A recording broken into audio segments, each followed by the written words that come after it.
Hello everyone and welcome in a new video. और आज की इस वीडियो में हम सभी लोग पढ़ने वाले हैं operating characteristic of DC series motor. यानी सिंपली हम क्या है, जो भी हमारे कैरेक्टरिस्टिक्स है ना सीरीज मोटर के अंदर, जो भी हमारे कैरेक्टरिस्टिक्स हैं उनको हम ग्राफ के फॉर्म में यहाँ पर देखने वाले हैं और देखने वाले हैं कि क्या किस तरीके से एक दूसरे पर डिपेंड होते हैं, किस तरीके से एक दूसरे पर डिपेंड नहीं होते हैं, क्या क्या चीज़ें हमारी फॉर्म होती है, कौन कौन सी चीज़ें हमारी डायरेक्टली प्रोपोर्शनल होती हैं, वो सारी चीज़ें जो है आज हम इस वीडियो में देखने वाले हैं। तो operating characteristic of DC series motor. तो सबसे पहले हम ये क्या चीज़ जानते हैं, कुछ चीज़ें ना जो हमें पता है। क्या पता है? जैसे कि वी नो दैट, लिख देता हूँ ना, फॉर ए सीरीज मोटर। हम सीरीज मोटर के बारे में कुछ चीज़ें जानते हैं। क्या जानते हैं? जो हमारा फ्लक्स होता है वो डायरेक्टली प्रोपोर्शनल होता है आई ए के। एक तो सबसे पहली बात हम ये जानते हैं, ठीक है। दूसरी बात हम क्या जानते हैं, एंड जो हमारा टी ई है वो डायरेक्टली प्रोपोर्शनल होता है फाई आई ए के। ये भी चीज़ हम जानते हैं। सिंपली हमने ये देखा है कि आई ए और यहाँ पर टी ई का क्या मतलब होता है, सिंपल। और जो मैं आपको फिर एक बार बता देता हूँ, जो टी ई होता है वो हमारा इलेक्ट्रोमैग्नेटिक टॉर्क होता है। क्या होता है यहाँ? इलेक्ट्रो मैग्नेटिक टॉर्क, टी की बात कर रहा हूँ। और खाली अगर आपका टी लिखा रहे हैं ना, जो कुछ टी, तो वो सिंपल हमारा टॉर्क होता है। वो सिंपल टॉर्क होता है। अगर टी लिख दिया, क्योंकि हमने क्या किया था जब पिछले उसमें जब फाइंड आउट कर रहे थे टॉर्क वगैरह की वैल्यूज, तो हमने टी को इलेक्ट्रोमैग्नेटिक टॉर्क वहाँ पर लिखवा दिया था मैंने स्टार्टिंग में कि टी को हम इलेक्ट्रोमैग्नेटिक टॉर्क कहेंगे और टी को हम सिंपली टॉर्क से डिनोट करेंगे। आई ए यहाँ पर क्या है? आई ए सिंपली करंट है, ठीक है, जो आपकी स्पीड आर्मेचर करंट, आप इसको कह सकते हो आई को स्पीड आर्मेचर करंट, या फिर आपको स्पीड कैरेक्टरिस्टिक्स भी कह सकते हो। अब देखो, अब क्या करना है यहाँ पर, ये तो बेसिक चीज़ है जो हमको पता थी कि जो हमारा फाई है वो आई ए के प्रोपोर्शनल है, एंड जो हमारा टी है वो डायरेक्टली प्रोपोर्शनल है फाई आई ए के। तो जो हमारा यहाँ से टी निकल के आएगा ना, वो क्या निकल के आएगा, तो जो हमारा यहाँ पर टी है वो किसके डायरेक्टली प्रोपोर्शनल होने वाला है, ये बताओ। तो जो हमारा टी है वो किसके डायरेक्टली प्रोपोर्शनल होगा? देखो, फाई आई ए के बराबर, टी हमारा फाई आई ए के बराबर। अब देखो, जो हमारा टी है वो फाई आई ए लिखा हुआ है, तो यानी कि टी, अब मैं फाई यहाँ देख सकते हो डायरेक्टली प्रोपोर्शनल है आई ए के। फाई हमारा क्या डायरेक्टली प्रोपोर्शनल है आई ए के, यानी फाई की जगह मैं क्या है आई ए भी पुट कर सकता हूँ। तो आई ए इंटू आई ए, तो सिंपली जो हमारा टी यानी इलेक्ट्रोमैग्नेटिक टॉर्क जो है वो डायरेक्टली प्रोपोर्शनल हो जाएगा आई ए स्क्वायर, यानी करंट के स्क्वायर के। जो हमारा इलेक्ट्रोमैग्नेटिक टॉर्क है ना वो हमारे करंट के होने वाला है स्क्वायर। ये चीज़ हमने यहाँ पर देख ली। अब सिंपली इससे बताओ, खाली इसी से कि जो हमारा ग्राफ प्लॉट होगा इलेक्ट्रोमैग्नेटिक टॉर्क यानी टॉर्क का और करंट का, जो हमारा ग्राफ प्लॉट होने वाला है वो किस तरीके का ग्राफ हमारा शो होगा। हम देख रहे हैं यहाँ पर जो टी है वो डायरेक्टली प्रोपोर्शनल हो रहा है आई ए स्क्वायर के। तो सिंपली हमने ये देखा है कि जब इस तरीके के कुछ इक्वेशंस बनती है तो ये किसका सेटिस्फाई करती है? पैराबोलिक इक्वेशन को। तो जो हमारा ग्राफ बनेगा ना वो बनेगा हमारा पैराबोलिक। जो हमारा ग्राफ बनने वाला है वो क्या बनने वाला है? कुछ इस तरीके का पैराबोलिक ग्राफ बनेगा। हमारा ग्राफ किस तरीके का बनेगा? एक सेकेंड, दिख नहीं रहा होगा। हमारा जो ग्राफ बनने वाला है वो बनने वाला है पैराबोलिक ग्राफ, ठीक है। अब देखो यहाँ पर, वी ऑल्सो नो दैट, एक अगली लाइन और लिखते हैं। क्या लिखने वाले हम? जो एन था हमारा वो किसके डायरेक्टली प्रोपोर्शनल था? ई बी बाई फाई के। ये चीज़ें आपको जब समझ में आएंगी जब आपने मेरी वो वाली वीडियो देखी होगी जिसमें मैंने इन सारी चीज़ों को डिनोट कर रखा है। ई भी आखिर कहते किसको हैं, एन यहाँ पर किसको कहते हैं, आई होप एन तो पता ही होगा आपको। ई भी यहाँ पर किसको कहते हैं, हमारा फाई किसको कहते हैं, ये चीज़ आपको यहाँ पर पता होनी चाहिए। जब भी आपको ये सारी चीज़ें जो है समझ में आने वाली हैं, तो वो वाली वीडियो ज़रूर देख लेना जिसमें मैंने टॉर्क वगैरह फाइंड किए हुए। तो हम जानते हैं कि एन जो है हमारा डायरेक्टली प्रोपोर्शनल है ई बी बाई फाई के। एन किसके प्रोपोर्शनल है? ई बी बाई फाई के। इसके अलावा जो हमारा एन है ना, अगर इसको हम थोड़ा सा सॉल्व करें, तो जो हमारा ऊपर था हमारा ई बी को हम क्या लिख सकते हैं? V T minus I A R A, ये लिख सकते हैं। जो हमारा ई बी था उसकी जगह हम क्या लिख सकते हैं? ये सिंपली लिख सकते हैं। और नीचे हमारा था फाई, और फाई को तो आप यहाँ देख ही सकते हो, जो फाई है हमारा डायरेक्टली प्रोपोर्शनल हो ही रहा है आई ए के। जो हमारा फाई है ना वो क्या रहा है? डायरेक्टली प्रोपोर्शनल तो हो ही रहा है आई ए के। अगर ये हमारा डायरेक्टली प्रोपोर्शनल हो रहा है आई ए के, तो यहाँ पर फाई की जगह भी मैं आई ए लिख सकता हूँ। तो यहाँ पर आप सिंपली देख सकते हो जो हमारा एन निकल के आ रहा है वो क्या निकल के आ रहा है? Directly proportional V T minus I A R A by I A. तो ये चीज़ यहाँ पर निकल के आ रही है। अब इसको थोड़ा सा सिंप्लीफाई कर लो, इसको आई ए को यहाँ से हटाना है तो आपको क्या कर दो? V T by I A minus R A. तो ये आपका जो है एन की वैल्यू आ जाएगी। ये आपकी किसकी वैल्यू आ जाएगी? एन की वैल्यू आ जाएगी।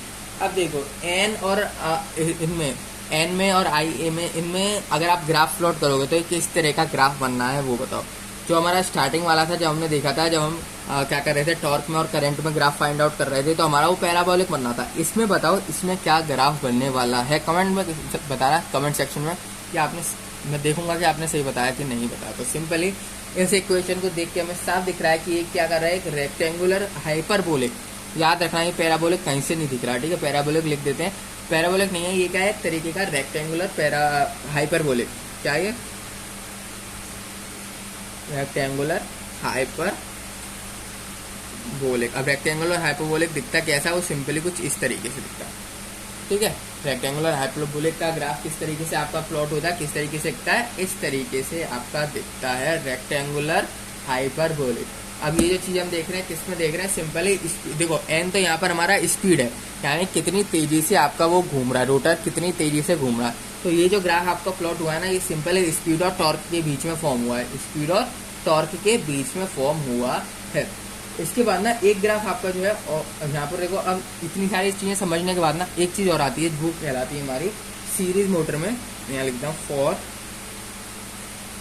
Series motor. देखो यहाँ पर मैं लिख देता हूँ एन, यहाँ पर लिख देता हूँ टी, ठीक है। टॉर्क और स्पीड, रोटर की स्पीड और टॉर्क के बीच में यहाँ पर हमने ग्राफ प्लॉट किया, ये वाला इसका ग्राफ और ये वाला इसका ग्राफ, ठीक है। यहाँ पर देख सकते हो ये वाला ग्राफ जो है इसका है, ये वाला ग्राफ जो है इसका है, ठीक है। एक है हमारा पैराबोलिक, दूसरा है हमारा हाइपरबोलिक। फॉर सीरीज मोटर की मैं बात कर रहा था, यहाँ पर हमने देखा कि जो टॉर्क होता है ना, वो डायरेक्टली प्रोपोर्शनल होता है आई ए स्क्वायर के, ठीक है। और अगर मैं इसको सिंप्लीफाई करूं और सिंप्लीफाई करने की कोशिश करूं, मेरे को फाइंड आउट करनी है आई ए की वैल्यू। ये तो मैंने टी की वैल्यू फाइंड आउट करी, पर मेरे को फाइंड आउट करनी है आई ए की, यानी करंट की कितनी वैल्यू होगी। तो सिंपली क्या हो जाएगा, हमारा ये स्क्वायर है उधर आ जाएगा, यानी अंडर रूट में कन्वर्ट हो जाएगा। तो या फिर आप सिंपली कह सकते हो इसको, दोनों साइड हमने अंडर रूट लगा दिया, जिसकी वजह से ये तो टू आई ए आ गया वैल्यू और उसमें अंडर रूट लग गया, ठीक है। जो आई ए की, अगर आई ए की मेरे को वैल्यू निकालनी है सिंपली, तो मैं क्या करूंगा, स्क्वायर को वहां कर दूंगा, अंडर रूट में हो जाएगा। तो जो आई ए होगा वो डायरेक्टली प्रोपोर्शनल किसके हो रहा है, अंडर रूट टी, यानी कि टॉर्क के रूट के हमारा डायरेक्टली प्रोपोर्शनल हो रहा है आई ए। इससे हमें क्या मालूम पड़ रहा है, यहाँ पर हम जानते हैं सो, यहाँ पर लिख रहा हूँ सो, तो N is directly proportional to V T by under root T minus R. अब ये मैंने यहाँ पर क्या लिख दिया, देखो ऊपर वाले इक्वेशन में देख सकते हो आई ए था यहाँ पर, सिंपली मेरे को जानना था अगर मैं आई ए की जगह टॉर्क में कुछ वैल्यू लाऊं। क्यों मैं टॉर्क में बात कर रहा हूँ, टॉर्क में मैं बात इसलिए कर रहा हूँ क्योंकि जो हमने ग्राफ प्लॉट किया ना, ये टॉर्क का ग्राफ है, स्पीड का और टॉर्क का, स्पीड का और टॉर्क का। क्योंकि आगे यहाँ पर करंट है, करंट दिख रहा है क्या आपको, यहाँ कहीं नहीं दिख रहा करंट, तो ये ग्राफ किस तरीके से फॉर्म होगा।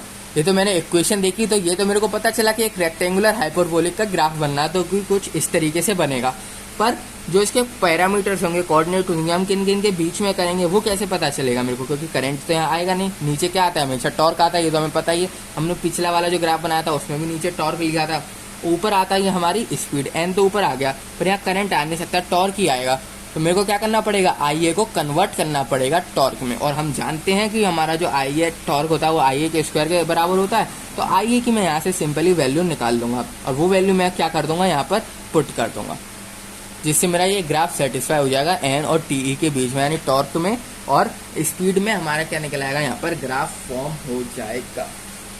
अगर हमारा जो है ना, यहाँ पर जो हमारा टॉर्क है अगर वो जीरो हो जाएगा ना, जो हमारा यहाँ पर टॉर्क है, स्मॉल टी मैंने गलत बना दिया, यहाँ पर टी कैपिटल आएगा, ठीक है, यहाँ पर कैपिटल टी लिया था ना मैंने। तो जो अगर आपका जो कैपिटल टी अगर वो जीरो हो जाएगा ना, तो आपका जो एन है स्पीड वो इनफाइनाइट हो जाएगी।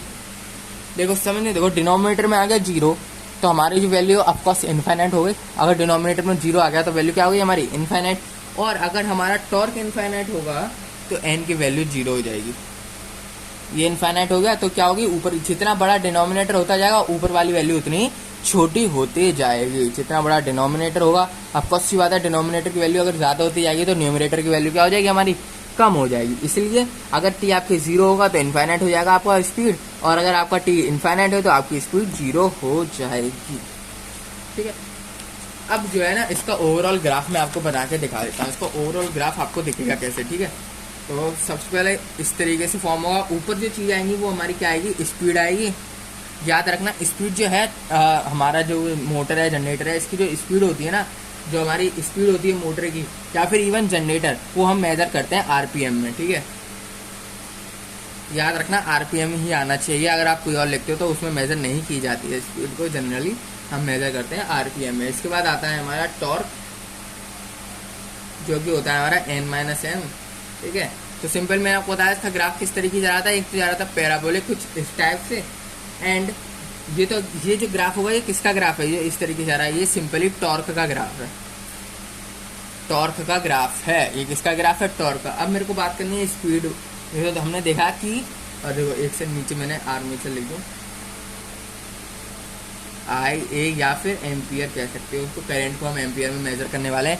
नीचे की साइड हमारा IA है, ऊपर की साइड हमारा स्पीड है, दो चीज़ हमने डिनोट कर ली। अब मेरे को क्या क्या चीज़ें मार्क करनी है, एक तो टॉर्क लगाना है, टॉर्क की क्या है हमारा ग्राफ फॉर्म होगा, एक हमें पता लगाना है कि स्पीड का क्या ग्राफ फॉर्म होगा विद रेस्पेक्ट टू करंट। तो देखो टॉर्क जो है ना करंट के साथ एक टाइम पे क्या आएगा, स्ट्रेट हो जाएगा, कांस्टेंट हो जाएगा हमारा टॉर्क, कुछ पैराबोलिक टाइप से यहाँ पर फॉर्म होगा। पर स्पीड क्या होने वाली है, स्पीड आपकी इस तरीके से जाएगी हाइपरबोलिक की तरह। जो आपकी स्पीड है वो क्या होगी, करंट जैसे ही आपका इंक्रीज होता जाएगा, आपकी जो हमारी स्पीड है वो डिक्रीज होती जाएगी। करंट इंक्रीज होगा, स्पीड डिक्रीज। देख सकते हो क्या आ रहा है ग्राफ हमारा, नीचे की साइड आ रहा है ना, नीचे की साइड अब फर्स्ट बात है यानी डिक्रीज हो रही है वैल्यू, अब नीचे की साइड डिक्रीज हो रही है यानी कि स्पीड उसकी कम हो रही है, स्पीड उसकी कम हो रही है। जैसे ही आपका करंट बढ़ता जाएगा स्पीड आपकी कम होती जाएगी, और एक टाइम पे क्या हो जाएंगी, हमारे कांस्टेंट हो जाएंगे, हमारे क्या हो जाएगा, कांस्टेंट हो जाएगा। और टॉर्क की क्या बात है, जिस तरीके से आपका करंट जो है इंक्रीज होता जा रहा है, इस तरफ तो करंट इंक्रीज हो रहा है ना, करंट इंक्रीज होता जाएगा, उसी तरीके से आपका टॉर्क बढ़ता जाएगा, और एक टाइम पे जाके ये भी क्या होने वाला है, आपका कांस्टेंट होने वाला है।